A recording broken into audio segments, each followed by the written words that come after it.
अनर्थ एका अविद्येने केले. कधी कळतील हो महात्मा ज्योतिराव फुले तुम्हाला? मला ज्या दिवशी महात्मा ज्योतिराव फुले कळतील ना, एक उदाहरण सांगतो तुम्हाला.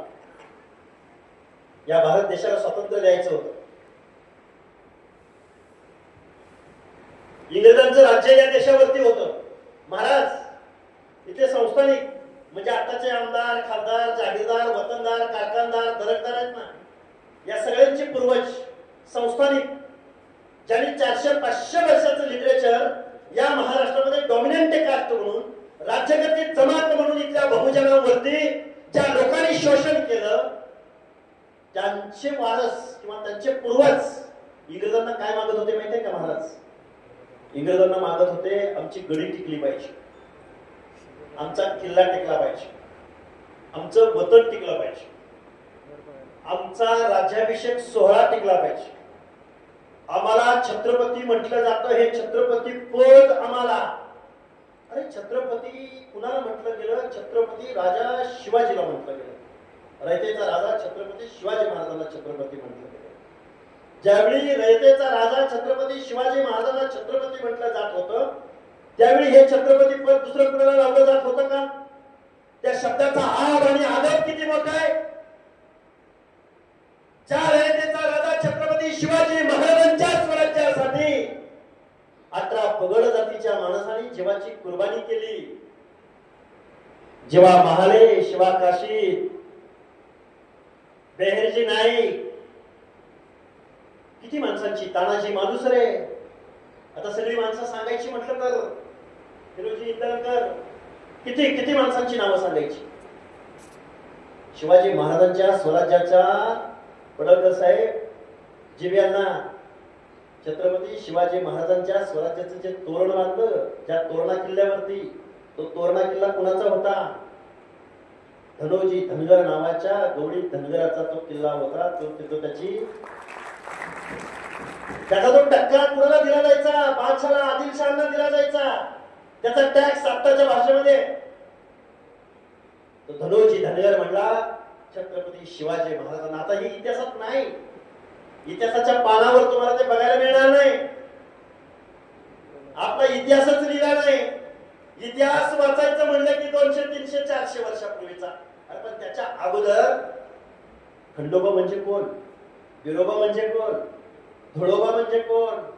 12 वर्गातले सगळे दैवत धुळोबा, खंडोबा, बिरोबा, मसोबा कोण आहेत? ही कोण आहेत? ज्यावेळी लिहायचा शोध लागला नव्हता, ज्यावेळी संसाधनं नव्हती, त्यावेळी दैवताच्या रूपानं जिथल्या गाववाड्यावरती अधिराज्य गाजवणारी माणसं कोण होती? आता महाराज इतिहासावर बोलावं का परत कशावर बोलावं? मानवशास्त्रावर बोलावं, आरक्षणावर बोलावं का, राजकारणावर बोलावं का, समाजकारणावर बोलावं का, शिक्षणावर बोलावं, कशावर बोलावं? या महाराष्ट्रामधल्या सगळ्या लोकांना माझं सांगणं आहे, आपला इतिहास जाज्वल्य आहे, आपला इतिहास खूप मोठा आहे. मला इथे येण्याच्या अगोदर मला काही लोकांनी सांगितलं की जेजुरी मधलं होळकरांचं चिंचेचं बन कुठं आहे, होळकरांच्या इस्टेटी कुठं आहेत. माझ्यावरती नेहमी झगडे साहेब, माझ्यावरती आरोप केला जातो की लक्ष्मण हाके नेहमी पवार कुटुंबियावरती टीका करतो. होळकरांच्या या संस्थांच्या सगळ्या जमिनी, वतनांच्या जमिनी फक्त जेजुरी पुरता विचार करायचा झाला तर शरदचंद्रजी पवारांचे मानसपुत्र विजयराव कोलतेच्या संस्थेने हडप केल्या. आता चिंचेचा तलाव तेवढा शिल्लक आहे, होळकरांचा वाडा तेवढा शिल्लक आहे, आणि जेजुरी गडावरचं फक्त त्या गडाच्या आतमधलं तेवढं शिल्लक आहे. बाकी सगळं आणि कोण आणि कुणाच्या जोरावर? ज्या माणसांना तुम्ही आम्ही आमदार खासदार केलं, ज्या माणसांना तुम्ही मुख्यमंत्री केलं, ज्या माझ्या बारामती परिसरामधल्या लोकांनी, अरे तुमची आमची सोन्यासारखी माणसं, एज्युकेटेड माणसं घरी बसवली, ज्यांची तरी तुम्ही आम्ही नेहमी उचलली, त्या माणसांनी तुमच्या जमिनी लाटल्या, तुमचे हक्क अधिकार लाटले, महाराष्ट्राच्या तिजोरीच्या चाव्या स्वतःच्या कबरेला ठेवल्या. त्या माणसाने तुमचं आमचं आज रोजी ओबीसीचं आरक्षण संपवलंय. ओबीसीचं आरक्षण संपवलं. मिळालं कधी महाराज? 93-94 आणि गेलं कधी? 2004ला. 2004ला खऱ्या अर्थाने हे आरक्षण गेलं. कधी गेलं मंगेशजी? 2004ला हे आरक्षण गेलं. कसं गेलं 2004ला? नवनाथजी, एक दलिताचा मुख्यमंत्री या महाराष्ट्रामध्ये झाला, सुशील कुमार शिंदे नावाचा. अरे सुशील कुमार शिंदे नावाचा मुख्यमंत्री झाला म्हणून आपल्या विधानसभेचा मंत्रिपदाचा राजीनामा कोणी दिला? तर स्वर्गीय आनंदराव देवकाते यांनी दिला. एक दलिताचा मुख्यमंत्री होतोय, आपली जागा रिकामी करून दिली, तिथं सुशील कुमार शिंदे निवडून आले. मग सुशील कुमार शिंदे यांची जागा रिकामी झाली खासदारकीची. सुशील कुमार म्हणले आम्ही तुम्हाला खासदार बनवू. 2-4 महिन्यानं लोकसभेची निवडणूक झाली. आनंदराव देवकाते अधिकृत काँग्रेस राष्ट्रवादीचे उमेदवार. भाजपचा एकही सरपंच त्या भागात सोलापूर जिल्ह्यात नव्हता. त्या आनंदराव देवकातेंचा पराभव कुणी केला? तर प्रतापसिंह मोहिते पाटील नावाच्या माणसानं शरद पवारांच्या सांगण्यावरनं कोणी पराभव केला? आता हे का सांगतोय मी? कारण त्याच सुशील कुमार शिंदेनी 2004 साली ओबीसी आरक्षण संपवण्याचा GR काढला की जो मराठा कुणबी आणि कुणबी मराठा एकच मानण्यात यावे आणि तिथं खरा खात होता. काय झाला मंगेश ससाने साहेब? की कुणबी आणि मराठा एक समजण्यात यावे किंवा कुणबी आणि मराठा जर एकत्र शब्द आला तर त्याला कुणबी ठरवण्यात यावं की. आणि मग त्या एका GR द्वारे महाराष्ट्रामध्ये अनेक सर्टिफिकेट कुणब्यांची काढली गेली. आजपर्यंत अनधिकृतरित्या काढली जात होती. आता काल परवा माननीय देवेंद्रजी फडणवीस साहेबांच्या सरकारनं जो GR काढला तो GR हा अधिकृत कुणबीकरणाद्वारे मराठा समाजाचं ओबीसी मधलं समावेशाचं ते पत्र आहे. हा काळा GR आहे, हा काळा कायदा आहे. आता ऐतिहासिक भाषेत बोलायचं म्हटलं, ज्या देवेंद्र फडणवीस साहेबांना, ज्या भारतीय नवनाची काळजी करू नका, टेन्शन घेऊ नका, आपण इथं सामाजिक न्यायाच्या भूमिकेसाठी बोलतोय. ज्या देवेंद्र फडणवीस साहेबांच्या पाठीशी या महाराष्ट्रामधल्या 18 पगड जाती ठामपणानं उभ्या राहिल्या. आमच्या वाड्यावरती, आमच्या वस्त्यावरती, आमच्या तांड्यावरती, आमच्या अलुत्याच्या घरामध्ये ज्या देवेंद्र फडणवीस साहेबांनी सांगितलं की ओबीसी आमचा DNA आहे, त्याच पक्षाच्या सत्तेमध्ये त्यांना एवढं लीन व्हावं लागलं, एवढं आर्थिक व्हावं लागलं, एवढं लोटांगण घालावं लागलं की त्यांनी एक GR काढला आणि मराठा समाजाच्या ओबीसी मधल्या आरक्षणाच्या समावेशाला एक प्रेमपत्र माननीय देवेंद्र फडणवीस साहेबांच्या सहीनं 34 नापास माणसाच्या सांगण्यावरनं आज रोजी ओबीसीचं आरक्षण संपलेलं आहे. आता काही माणसं म्हणतात की आरक्षण कसं संपलं सर, कुठं संपलं सर? आपल्याला मिळतंय तर मग त्यांनाही मिळलं पाहिजे, मायाला मिळतंय तर त्यांनाही मिळलं पाहिजे, धनगराला मिळतंय तर त्यांनाही मिळलं पाहिजे, वंजाराला मिळतंय, बंजाराला मिळतंय तर त्यांनाही मिळलं पाहिजे. एक पवार नावाचा एक कोणतरी मुंबईमधला त्या कार्यक्रमाचा संयोजक काय वीरेंद्र पवार मंगेशजी टीव्ही चॅनलवरती बोलत होतो. लोकांना समजलं पाहिजे, समजावून सांगितलं पाहिजे. जिब्यांना तो पवार काय बोलला माहितीये का? टीव्ही चॅनलवर बरं का, जाहीररित्या. त्यावेळी ते अभ्यासक होते, कोकाटे, अजून कोण कोण मंडळी होती, भानुसे, कोकाटे, स्वतःला विचारवंत समजणारी माणसं. तो काय बोलला माहितीये का पवार? म्हणला मी एक संस्था बघितली म्हणला मुंबईमध्ये आणि क्षत्रिय धनगर समाज असं त्या संस्थेतून लिहिलंय म्हणा. मग होळकर म्हणला दिल्लीवरती गेले होते म्हणला, मग हे रडवई नव्हते का? होळकर क्षत्रिय नव्हते का? आणि मग धनगराला आरक्षण मिळतंय तर मग आम्हाला का मिळत नाही? आता इथं तुम्ही सगळी जबाबदार माणसं आहात म्हणून मला या गोष्टी सांगाव्या लागतात. धनगराला काय बोलला तो? तुम्ही क्षत्रिय होता तर मग तुम्ही पण आमच्याप्रमाणेच ना, तर मग तुम्हाला मिळतंय आणि आम्हाला का नाही? याच्या उत्तर असं आहे नवनाथजी, मला वाटतं या जेजुरीचे माजी नगराध्यक्ष कुंभार साहेब आहेत उपस्थित. त्याच्यावरती उत्तर असं आहे, छत्रपती शिवाजी महाराजांच्या स्वराज्यामध्ये जीवाची कुर्बानी देणारे जीवा महाले, शिवा काशीद, बेहरजी नाईक, हिरोजी इंदलकर, तानाजी मालुसरे ही माणसं लढवय्या होती. या माणसाने तलवार चालवली, या माणसाने शिवाजी महाराजांसाठी जीवाची कुर्बानी दिली. या सगळ्या सरदारांना आज शिवाजी महाराजांच्या भाषेमध्ये सांगायचं म्हणलं तर शिवाजी महाराजांना मावळा म्हणत होते. मग हे क्षत्रिय होते का कोण होते? आता यांच्याच भाषेमध्ये कोण होते? क्षत्रियच होते ना, होते की नाही? तानाजी मालुसरे क्षत्रिय होते की नाही? बेहरजी नाईक क्षत्रिय होते की नाही? जीवा महाले, शिवा काशीद क्षत्रिय होते की नाही? होते की नाही? मग आता महाराज जीवा महालेच्या वारसदारांना जर दाखला काढायचा म्हणलं तर हिंदू नाभिक, होळकरांच्या वारसदारांना जर दाखला काढायचा म्हणलं हिंदू धनगर, जर तानाजी मालुसरेंच्या वारसांना दाखला काढायचा म्हणलं तर हिंदू महादेव कोळी.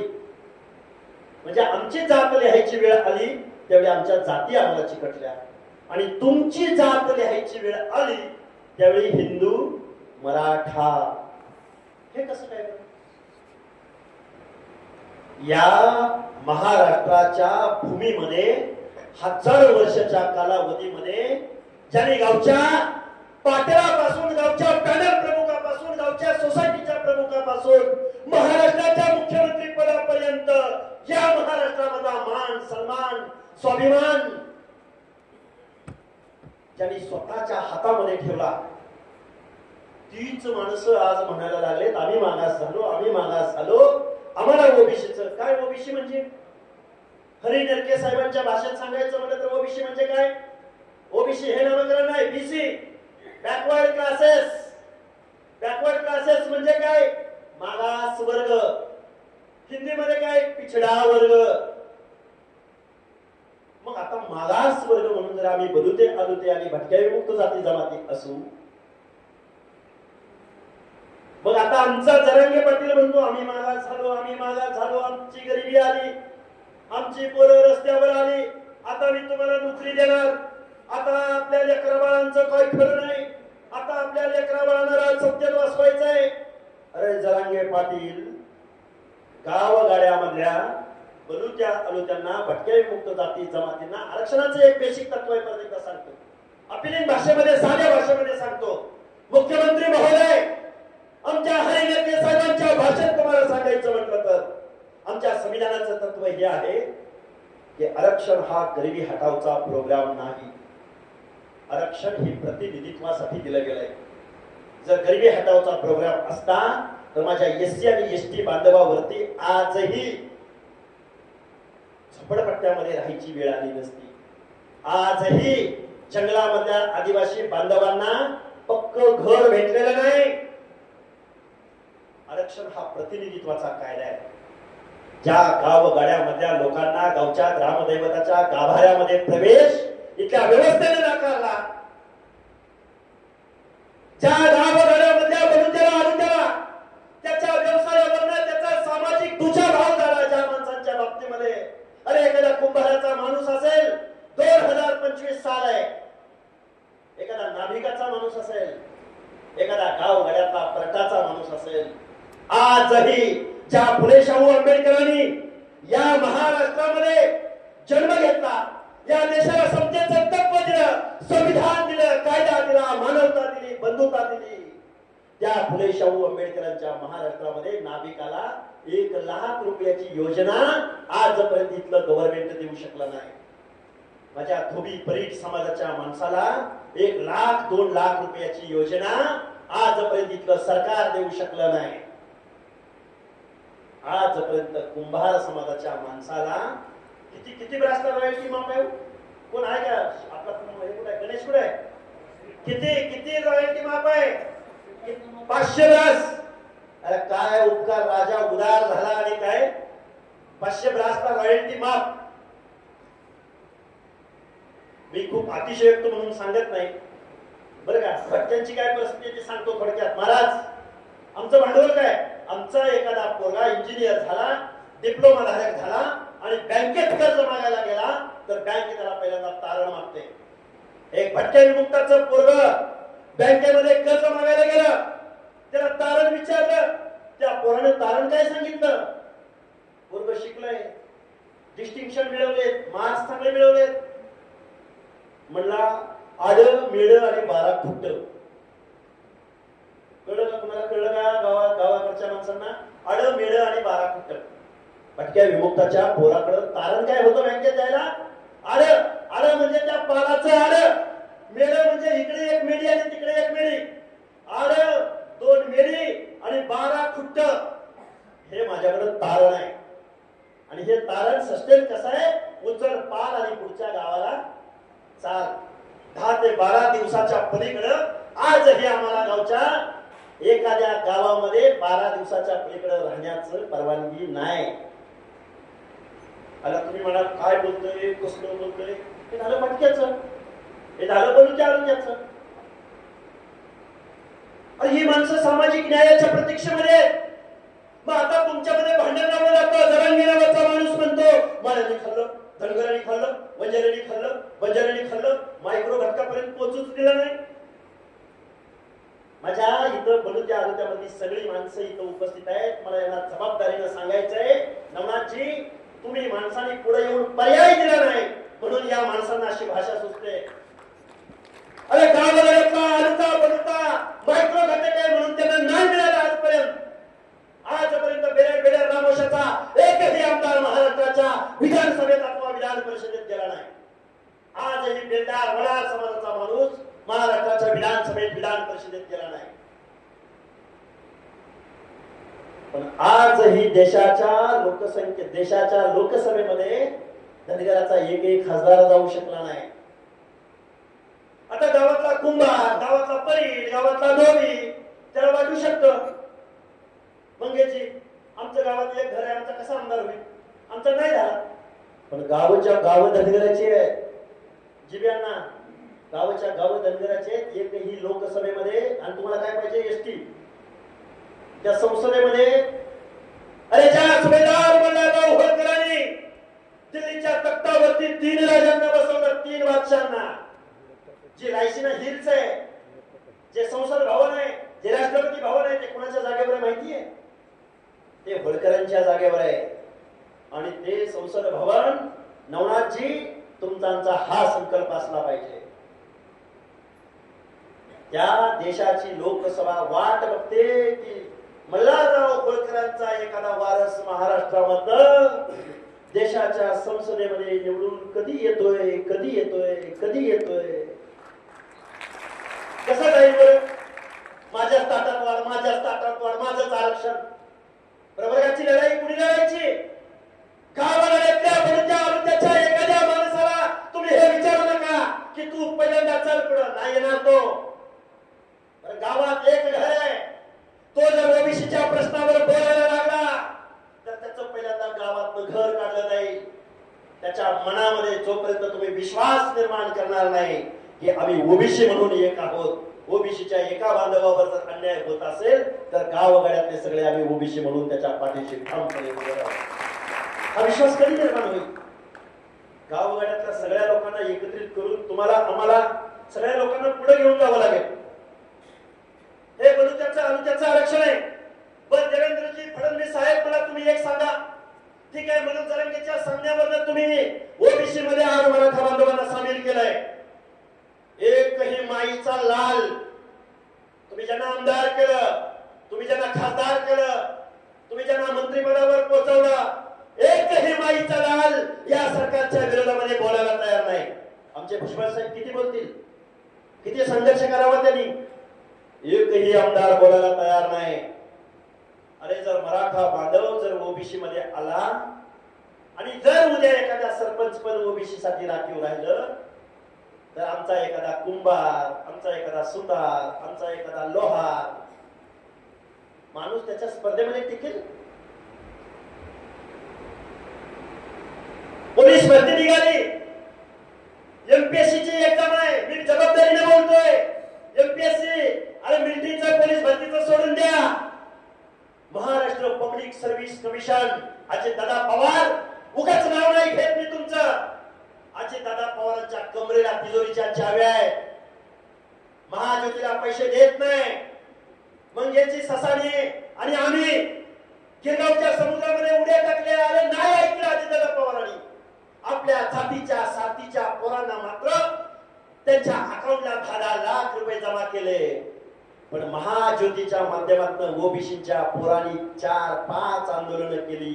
आम्ही समुद्रात उड्या मारल्या. पण याच महाजातीयवादी अजितदादा पवारांनी या ओबीसीच्या पोरांच्या स्कॉलरशिपला पैसे दिले नाही. मंगेशजी तुम्ही गेलात सारथीच्या बिल्डिंग समोर Brihan Maharashtra college of commerce आणि सिम्बायोसिस कॉलेजच्या मध्ये एखाद्या शेअर मार्केटच्या बिल्डिंगला लाजवेल अशी सारथीची इमारत अजितदादा पवारांनी पुण्याच्या सिम्बायोसिस कॉलेज शेजारी उभी केली. पण ओबीसीच्या पोरांच्या नावानं जी महाज्योती निर्माण झाली त्या महाज्योतीला 1000 स्क्वेअर फुटाचं ऑफिस सुद्धा अजितदादा पवारांना आम्हाला दिलं नाही. तुमच्या पोरांना जिल्ह्याच्या ठिकाणी वसतिगृह नाही. तुमच्या पोरींना शिक्षणामध्ये नोकऱ्यासाठी स्कॉलरशिप स्पेशली मिळत नाही. हे सरकार येण्या अगोदर 20 महामंडळ जाहीर झाली. आज मला वाटतंय सत्तेमध्ये येऊन 1 वर्ष पूर्ण झाले.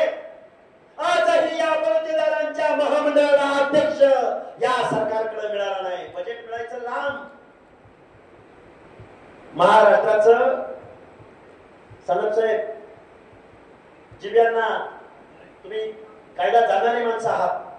महाराष्ट्राचं या वर्षीचं बजेट हे 7 लाख करोडच्या आसपास आहे. काय कमी जास्त असं तुम्ही सांभाळून घ्या ना. मला 7 लाख करोडच्या आसपास आहे. त्या 7 लाख करोड पैकी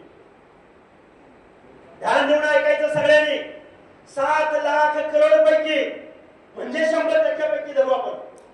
7 लाख करोड पैकी अर्ध्या लोकसंख्येला माझ्या फुले शाहू आंबेडकरांच्या या पुरोगामी महाराष्ट्रामध्ये अर्ध्या लोकसंख्येला किती बजेटरी तरतूद आहे? 60% लोकांना किती पाहिजे? आता तुम्हीच मला सांगा. 60% लोकांच्या सामाजिक न्याय हक्काच्या योजनासाठी, स्कॉलरशिपसाठी, शिक्षणासाठी तुमच्या महामंडळांना बजेटच्या माध्यमातून, तुमच्या आश्रमशाळांना अनुदानाच्या माध्यमातून या महाराष्ट्राच्या 60% ओबीसी, भटक्या विमुक्त जाती जमाती, एसबीसीच्या लोकांना किती बजेट मिळायला पाहिजे? ते 7 लाख करोड बाजूला ठेवा. 100% पैकी किती मिळायला पाहिजे? कधी किती राव सोडावं. 7% काय बोलताय? किती मिळायला पाहिजे? नवनाची किती मिळायला पाहिजे? अरे जाऊ द्या 25%. म्हणजे पत्रकार बांधव आहेत का इथं? 25%. बरं 10%. बरं 5%. कुमार साहेब कुठे हात वर करा. नगराध्यक्ष साहेब 5%. बरं 2%. नाही.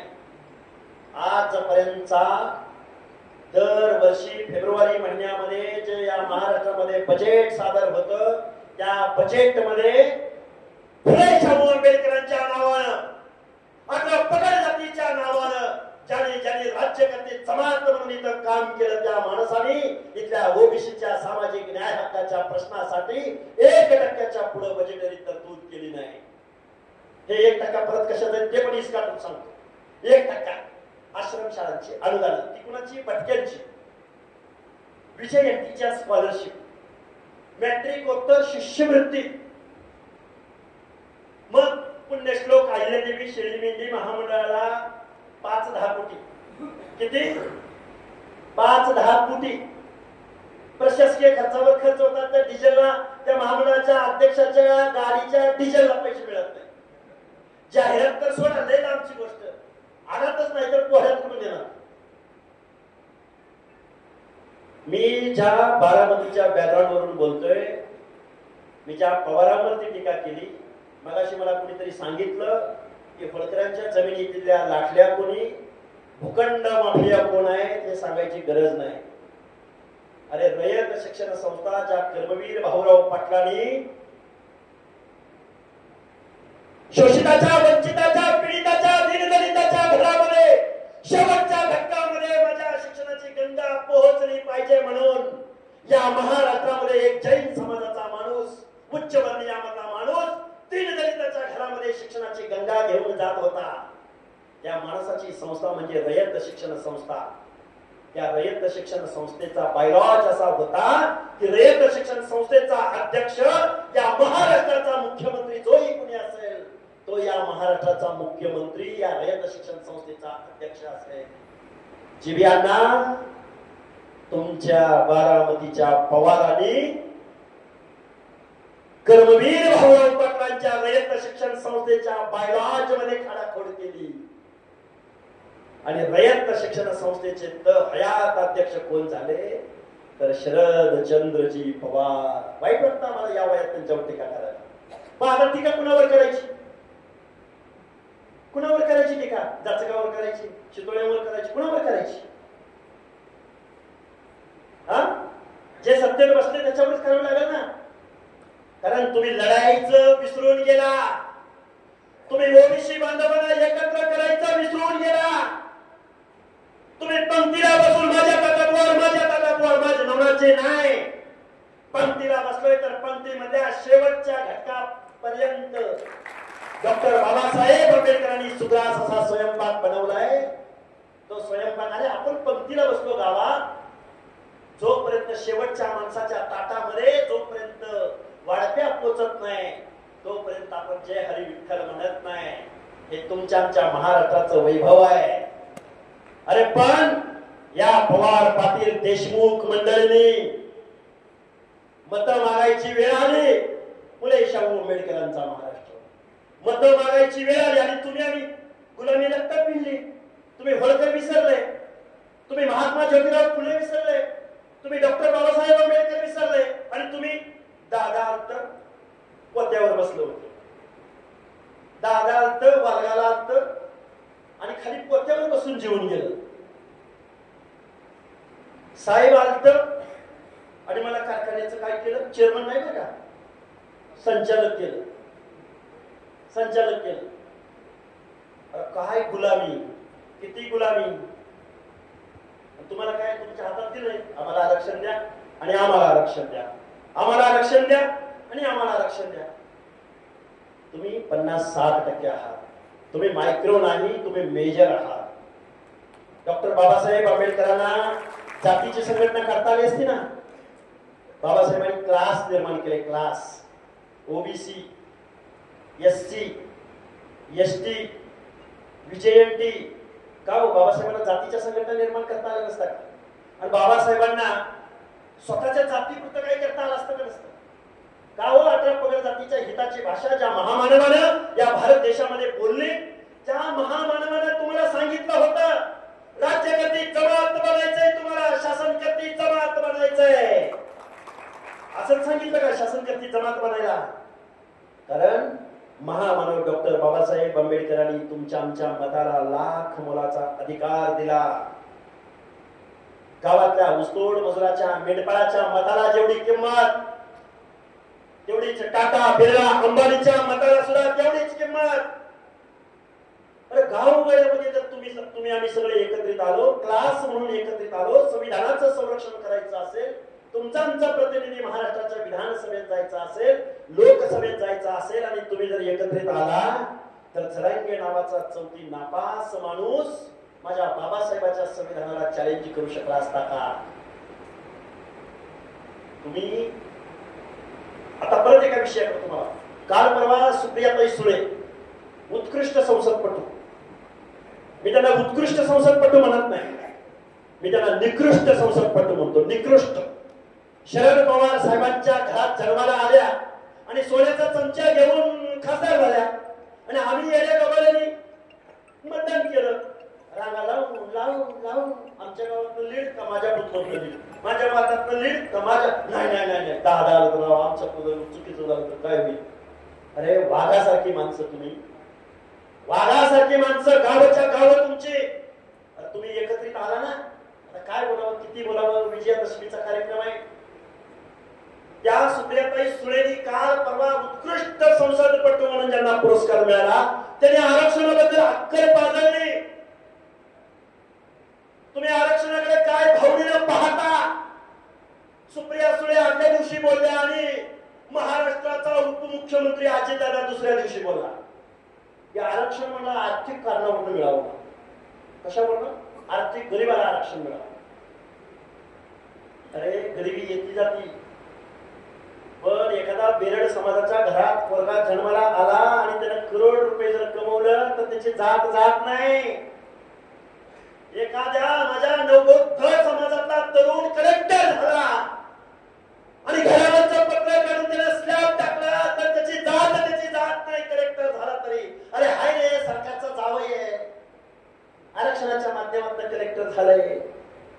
जात ही जन्मानं येते, जात आमची जन्मानं येते. शेकडो वर्ष आमच्या जन्माला आमची जात चिकटली. आमच्या माणसाला जीव दिला तर बहेरजी नायकाच्या जीवा महालेच्या वारसांना इथल्या या व्यवस्थेने कधीही सरदार म्हणलं नाही, रॉयल्टी दिली नाही, एखादं गाव वतन दिलं नाही, त्याला कधी दसरा मेळाव्यामध्ये मान सन्मान दिला नाही. कोल्हापूरला पण दसरा मेळावा होतो ना, तानाजी मालुसरेंच्या वारसांना बोलवलं जातं का? बहुजनांची भाषा तुम्हाला आम्हाला बोलावी लागल. हे संविधान सांगतं. काय सांगतं संविधानामधलं प्रियांबल? काय सांगतं? We the people of India, आम्ही भारताचे लोक. ससाणे साहेब, अरे आर्थिक नियोजन भरपूर झाली ना, हजारो. आणि परत तेव्हा नितीन गडकरी पण बोलले काल आर्थिक निकषावर. अरे जात पात संपली असं वाटतं का? किती जात वर्चस्वाच्या भावनेतून तुम्ही बोलता. मुख्यमंत्री महोदय, आम्हा बहुजनांनी तुम्हाला खूप मोठ्या जबाबदारीनं आम्ही तुम्हाला मुख्यमंत्री पदावर बसवलं. पण मुख्यमंत्री महोदय, हे वाक्य ध्यानात ठेवा. मुख्यमंत्री महोदय, अजूनही आमचा तुमच्यावर विश्वास आहे, पण आता इथून पुढे हे वाक्य आम्ही परत उच्चारणार नाही. मुख्यमंत्री महोदय, जरांगे नावाच्या चौथी नापास माणसाच्या सांगण्यावरनं मुख्यमंत्री महोदय, तुम्ही ओबीसीची मसलत बुडवली, तुम्ही ओबीसीचं आरक्षण संपवलंय, एका चेअरच्या माध्यमातून संपवलंय. आता वकील साहेबांनी सांगितलं, एखाद्या माणसाकडे कुणब्याचं सर्टिफिकेट मिळत नाही, पुरावा मिळत नाही, तर गावातील एखाद्या माणसाकडे जर कुणब्याचं सर्टिफिकेट असेल आणि त्यानं जर ऍफिडेव्हिट दिलं तर त्याला सर्टिफिकेट द्या. काय सांगतो चेअरचा अर्थ? गावातील कुळातील, परत कुळातील एखाद्या माणसाकडे, आता कुळ कुठनं शोधायचं? कुठनं शोधायचं कुळ? झगडे साहेब, कुळ शिवाजी महाराजांचा राज्याभिषेक करायचा होता, गागा भट्टांनी कुळ कुठून शोधून आणलं? काशी विश्वेश्वर तिकडून कुठनं वरच कुळ शोधून आणलं. कुळ कुठलं? अरे जम्मू काश्मीर पासून कन्याकुमारी पर्यंत मौर्य कुळ आहे. मग आता कुळातलं एखाद्या माणसाचं सर्टिफिकेट असल्यावर अख्ख्या कुळातल्या माणसाला सर्टिफिकेट द्यायचं? हे झालं कुळ, गावकी आणि पुन्हा काही नातेसंबंध. एखाद्या मुलानं आंतरजातीय विवाह केला, तो उच्चवर्णीय बरोबर केला, तर त्या उच्चवर्णीय सगळ्या लोकांना सर्टिफिकेट द्यायचं? काय चाललंय? आंधळं दळतंय आणि पुत्र पीठ खातंय. मुख्यमंत्री महोदय, एवढा बेजबाबदार, बेसुमार, घटना विरोधी ओबीसीचं आरक्षण संपवणारा जी.आर तुम्ही काढाल असं ओबीसींना अपेक्षित नव्हतं. आम्ही तुमच्या मागे आलो, याचा अर्थ असा नव्हे की तुम्ही आमचं आरक्षण संपवावं. आता परत एकदा सांगतो, उद्या पंचायत राजच्या निवडणूक आहे, आम्ही लोक रस्त्यावर फिरतोय. ससाणे साहेब, तुम्ही आम्ही आमदार खासदाराची पोरं जरूर नाही, तुम्ही आम्ही गावागाड्यातली शोषिताची वंचिताची भाषा बोलतोय. आता पंचायत राजमध्ये काय होईल? कुंभारसाहेब नीट ध्यान देऊ नये का? 56,000 जागा तुमच्या चॅलेंज झालेत. आज प्रत्येकाने कुणबी सर्टिफिकेट काढलंय. पूर्वी निवडणूक व्हायची एका ओबीसी विरुद्ध दुसऱ्या ओबीसीची, माळ्या विरुद्ध दलगराची, दलगरा विरुद्ध कुंभाराची, कुंभारा विरुद्ध नाभिकाची, नाभिक म्हणजे ओबीसी म्हणा, पडला तरी ओबीसी, आला तरी ओबीसी. आता ही येणारी निवडणूक मूळ ओबीसी विरुद्ध बोगस ओबीसी, कुणबीकरणाद्वारे आलेला. आणि पुन्हा काय होणार ते सांगतो. पुन्हा होणार असं, बोगस कुणबी विरुद्ध बोगस कुणबी. आणि तुम्ही जो खरा ओबीसी आहे तो 3ऱ्या क्रमांकाला, 4थ्या क्रमांकाला, 5व्या क्रमांकाला. म्हणजे ओबीसीचं आरक्षण आज रोजी संपलेलं आहे, हे मला तुम्हाला जबाबदारीने सांगायचंय. आम्ही गावगाड्यातली पोरं आहे, आम्ही माणसं बघत नाही. 500 माणसं आलेत का, 1000 आलेत का? आता मराठवाड्यामध्ये आमचे सानप साहेब इथं बसलेत, बारगजे साहेब वगैरे, आमचे उघडे साहेब, सगळी मंडळी इथं बसलेत. मराठवाड्यामध्ये आम्ही यायचंय जरी म्हणलं ना तरी 50,000, 60,000, 1,00,000, 1.5 लाख माणसं गोळा होते. एका गावात जायचं म्हणलं तर गावात घराला कडी कुरपं घालून लेकरा बाळा सहित बाया बापड्या सहित कास्ता घालून माझ्या माता भगिनी पड पावसात आमच्या आंदोलनाला आणि सभांना मेळाव्याला येतात. माझ्या पश्चिम महाराष्ट्रामध्ये धनगर आणि माळी समाजानं जर फक्त ठरवलं गावातल्या बलुत्याला आलोत्याला माझ्या खंडोबाच्या साक्षीने सांगतो या 18 फुगड जातीच्या लोकांनी एकत्रित येऊन जर ही कळी उचलली तर छत्रपती शिवाजी महाराजांच्या रयतेचा महाराष्ट्र आणि त्यांच्या संकल्पनेतला महाराष्ट्र तयार व्हायला वेळ लागणार नाही. तुम्ही म्हणाला लय मोठे बोलतोय कुणाच्या जीवावर बोलतोय कशाच्या जीवावर बोलतोय. अरे 10% जरांग्याच्या 10% लोकसंख्येला जर एवढं सरकार घाबरत असेल तर तुम्ही 50-60% आहात आणि तरी एसटी बांधव हे 20% आहेत. झाले किती? 80%. 80% लोक एकत्र झाल्यावर आता म्हणत सर हे कसं शक्य आहे.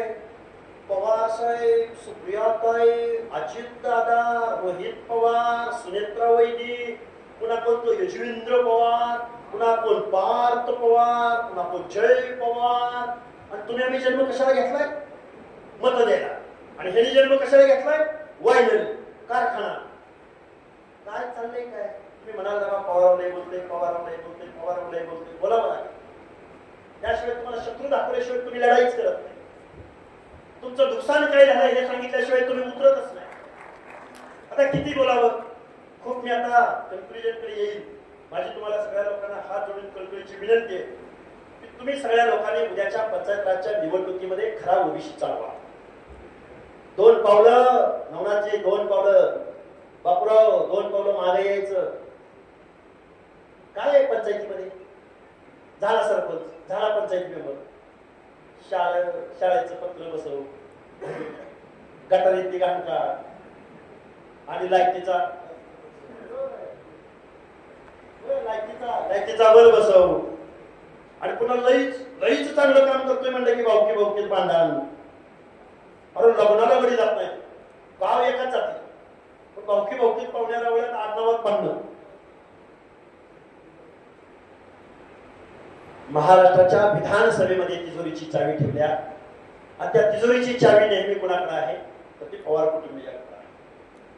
तुमच्या आमच्यावरती दैन्य दास्य दारिद्र्य येण्याचं कारण जे कुणा असेल तर ते पवार कुटुंबीय आहे. ते कधीही सत्तेच्या बाहेर बघते नाही. आणि अमित शहाची सत्ता आली, पवार साहेबांचं पटका. उद्धव साहेब मुख्यमंत्री झाले, अजितदादा पवारच अर्थमंत्री. एकनाथ शिंदे मुख्यमंत्री झाले आणि पुन्हा देवेंद्र फडणवीस मुख्यमंत्री झाले, अर्थमंत्री अजितदादा पवार. निवडणुका संपल्या की बांधऱ्यांचा कारखाना आजारी पडते. कारखाना आजारी पडलं 100 कोटी, 125 कोटी, 75 कोटी, 150 कोटी.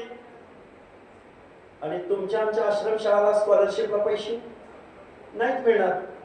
तुमच्या पोरांनी शिकायचं नाही. एखाद्या घिसाड्याचा कारखाना आहे कोणी हातवर करून सांगता का मला? एखाद्या सुतारानं चिलिंग प्लांट त्याकडे कोणी हातवर करून सांगता का? एखाद्या नाभिकाने सूतगिरणी काढली कोणी हातवर करून सांगता का?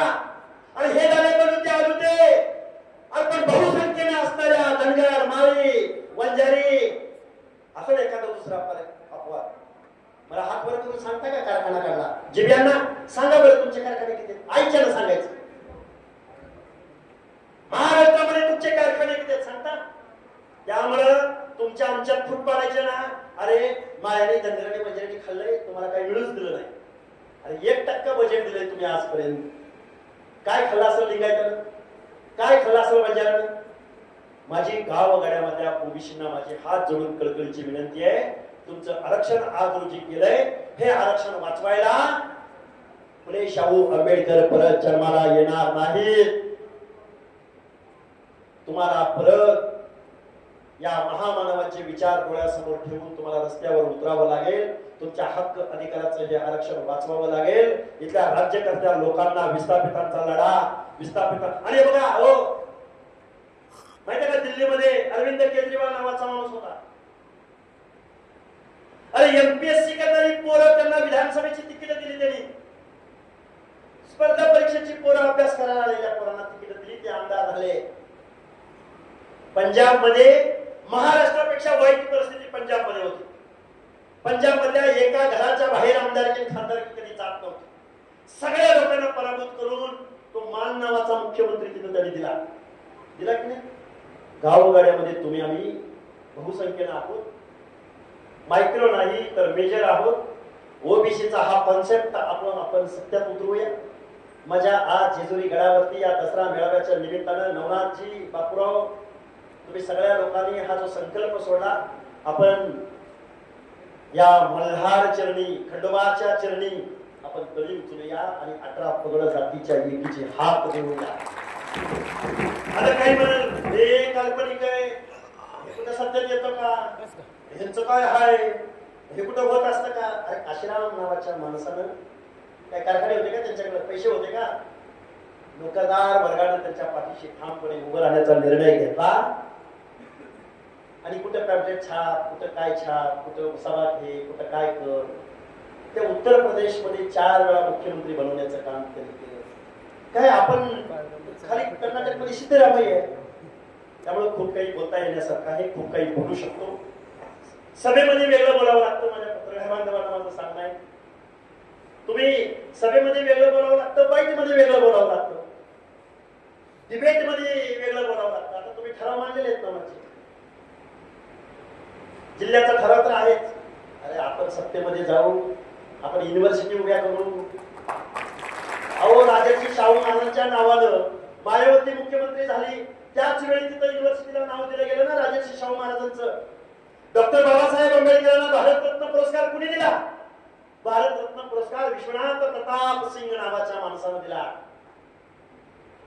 तुमच्या आमच्या ओबीसीच्या नेतृत्वावरती अजिबात अविश्वास किंवा कुठंही अंडरएस्टिमेट होईल असं बोलायचं नाही. मुंडे बंधू भगिनी निश्चित बोलतील, आमचे भुजबळ साहेब निश्चित बोलतील, ते भूमिका घेत आले. आता घरात भावात भांडायची वेळ नाही. शेवटचं एक वाक्य सांगतो आणि माझं मनोगत थांबवतो. मनोज जरांगे नावाचा खुळचट माणूस आता म्हणतोय ज्या जातीचा माणूस बोलल त्याच्या जातीला टार्गेट करायचं. म्हणजे माळ्याचा बोलला की त्याला ओबीसी नेता म्हणायचं नाही, त्याला माळ्याचा म्हणायचं. धनगराचा बोलला की त्याला ओबीसी नेता म्हणायचं नाही, त्याला धनगराचा म्हणायचं. म्हणजे तुम्ही आजपर्यंत काय झकमारी केली? हेच केलंय ना. धनगराला एसटीचं आंदोलन उभं करायला लावायचं, बंजाराला म्हणायचं तुम्ही एसटीचं आंदोलन उभं करा. त्या बीडमध्ये, त्या जालन्यामध्ये आंदोलन उभं राहिलं. हे पंडित, हा सोळंकी, हे शरद पवारांचे चेले चपाटे. अरे आम्ही बारामतीमध्ये आम्ही उपोषण केलं 2014ला. 9 दिवस आम्ही तिथं उपोषणाला बसलो होतो. आता बारामतीचा सारा नगरसेवक सुद्धा तिथं आला नाही अण्णा. आणि काल बाबा आमचा दीपकराव बोराडे एसटीच्या आंदोलनाला बसला. त्यांच्या आमदारांचे खासदारांचे रांग लागले, रांग. काय पाहिजे दीपकराव, कसं करायचं दीपकराव, आम्ही तुमच्या पाठीशी आहे. अरे तुम्ही आज पर्यंत आमच्या बापदाद्यांच्या, आमच्या हक्काधिकारांचं, आमचं शोषण तुम्ही केलं, त्यावेळी तुमचा आमचा प्रश्न तुम्हाला दिसला नाही. आता ओबीसी मध्ये फूट कशी पाडायची? धनगराला वेगळं पाडायचं, बंजाराला वेगळं पाडायचं, भुजबळ साहेबांना शिवाय दिले की भुजबळाला वेगळं पाडायचं. बाबांनो, आता जातीमध्ये भांडायची वेळ नाही. आता पातीसाठी भांडायचं, आता कास्टसाठी भांडायची वेळ नाही. आता ओबीसी कास्टसाठी भांडावं लागेल.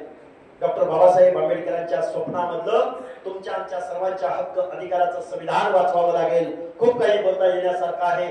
तुम्ही सर्व लोकांनी शांत चित्ताने आमचं मनोगत ऐकून घेतलं, त्याबद्दल मी तुमचा आभार व्यक्त करतो. आणि जाता जाता सांगतो की इथं सर्व प्रवर्गातली लोक आले. इथं खडशी समाजाच्या लोकांनी आमचा सत्कार केलाय, इथं कुंभार समाजाच्या माणसाने आमचा सत्कार केलाय, इथं वैधू समाजाच्या माणसाने आमचा सत्कार केलाय. मग इथं बसलेले आमचे शिवानंद जे आहेत, आमचे मंगेशराव जे आहेत, सगळी माणसं आहेत. आता नाव कुणी राग मानू नका. 18 पगड जातीचा खऱ्या अर्थानं हा जेजुरीच्या सोनेरी नगरीमध्ये आत्मभान देणारा, स्वाभिमान जागृत करणारा, बाबासाहेबांचं संविधान आणि निवडणुकीमध्ये तुमची आमची वृत्ती, तुमची आमची दिशा कशी असली पाहिजे हे वास्तव आम्ही तुमच्या समोर मांडण्याचा प्रयत्न केलाय. शेवटी बाबासाहेब म्हणले होते, हे संविधान जर योग्य माणसाच्या हातात केलं तर परत भारत देश नंदनवन होईल.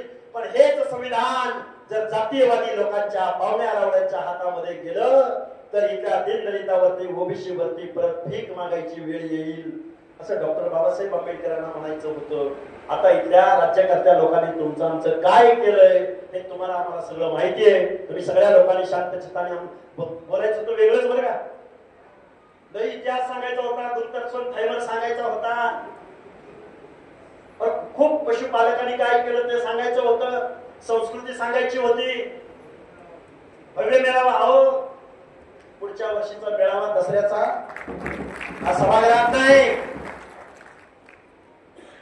पुढच्या वर्षीचा मेळावा हा चौकात पालखी मैदानावर, आणि पालखी मैदानावरची जागा पुरी करणार, स्क्रीन लावावी लागणार.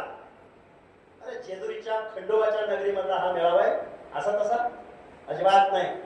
तुम्ही ज्या उमेदीनं हा कार्यक्रम घेतला तुमच्या बरोबरच्या सगळ्या सहकार्यांना अभिवादन, आभार मानतो त्यांचं. आणि हा ओबीसीचा लढा असाच चालू राहील. मंगेशजी ठामपणाने आपल्याला पुढे जायचंय. आपण आपलं जनरेशन एक आहे त्यामुळं अरे महाराष्ट्र म्हणजे काय आम्ही सांगू. तुम्ही लय राज्यकारणाच्या जोरावर उड्या मारताय ना, एक एक दिवस नाही तर तुमच्या कारखान्याचे धुराडे नाही तर जमीनदोस्त केले तर महाराष्ट्रामध्ये क्रांती काय असते, बाबासाहेबांच्या लोकशाहीच्या मताचा अधिकार काय असतो आम्ही तुम्हाला येऊ घातलेल्या कालावधीमध्ये निश्चित सांगू. धन्यवाद. जय मल्हार, जय हिंद, जय भारत, जय भीम.